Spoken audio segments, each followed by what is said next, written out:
prend la jurisprudence et les avis du Conseil d'État depuis 1989, ils ont été constants. C'est l'idée que effectivement le principe de laïcité, c'est d'abord l'État, les services publics et leur rapport aux religions, et ceci ne concerne pas les citoyens ordinaires. Et donc là, effectivement, les arrêtés municipaux qui étaient relatifs au burkini, entre guillemets, étaient une contrainte vis-à-vis des citoyens et non pas des services publics, donc la décision était logique. La polémique sur le burkini a mis en lumière les divisions au sein de la classe politique française et notamment au sein de la majorité. Est-ce que c'est nouveau ? Alors pas vraiment. La question sous-jacente au burkini, donc l'islam, pour le dire assez clairement, est une question qui est un sujet récurrent à gauche depuis maintenant une trentaine d'années. On remarque au fait que depuis la révolution islamique en Iran et l'invasion soviétique de l'Afghanistan en 1979, il y a des fractures à gauche qui, au fait, sont assez constantes depuis une trentaine d'années sur la manière pour un parti de gauche ou pour un mouvement de gauche de se positionner vis-à-vis de l'islam.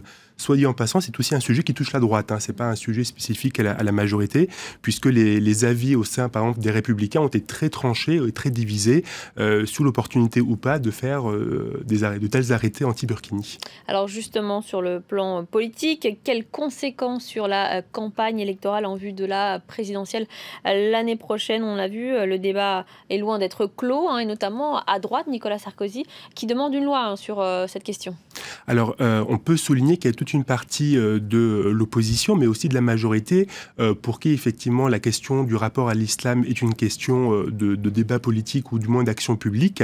On voit que néanmoins, parmi les candidats au sein des Républicains, à la primaire des Républicains, il y a des positions qui sont assez différentes, qui sont aussi liées à des expériences politiques personnelles. Alain Juppé, à Bordeaux, a construit des rapports extrêmement proches avec la mosquée de Bordeaux et donc est sur une position plutôt modérée en la matière jusque-là. Nicolas Sarkozy, paradoxalement, avait eu des rapports extrêmement proches avec l'OIF au début des années 2000, même si par la suite il a évolué. Et effectivement, lui semble avoir une position beaucoup plus dure en la matière. Donc il y a des divisions au sein de l'opposition, mais aussi au sein de la majorité, puisqu'on voit que Manuel Valls a eu des positions beaucoup plus dures en la matière que d'autres dirigeants du Parti socialiste. Et justement, au sein de la majorité et du sommet de l'État, est-ce que vous pensez que François Hollande doit prendre position? Est-ce qu'il doit s'exprimer? On l'a brièvement entendu hier en parlant du respect des règles sans vraiment trancher la question.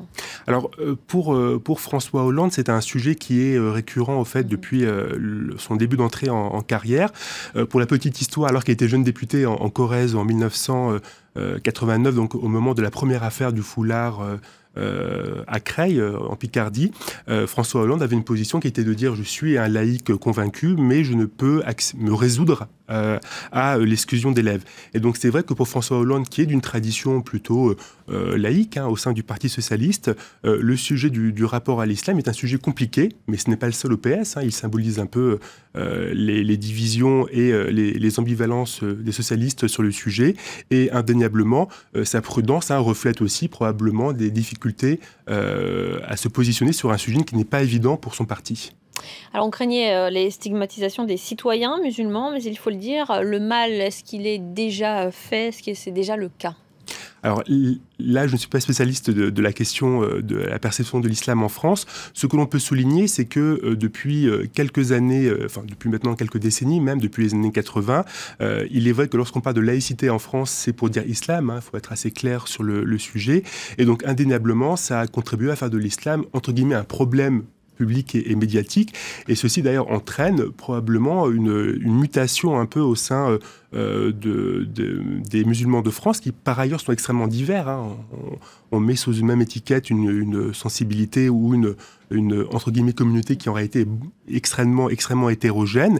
Ceci a conduit notamment depuis les années 2000 à l'émergence de nouveaux acteurs, dont le CCIF, dont on a parlé là, qui est devenu un des acteurs majeurs de la parole musulmane en France. Le collectif et aussi contre l'islamophobie en France, oui. Tout à fait. Donc effectivement, qui ont eu tendance à connaître une médiatisation, une visibilité nouvelle.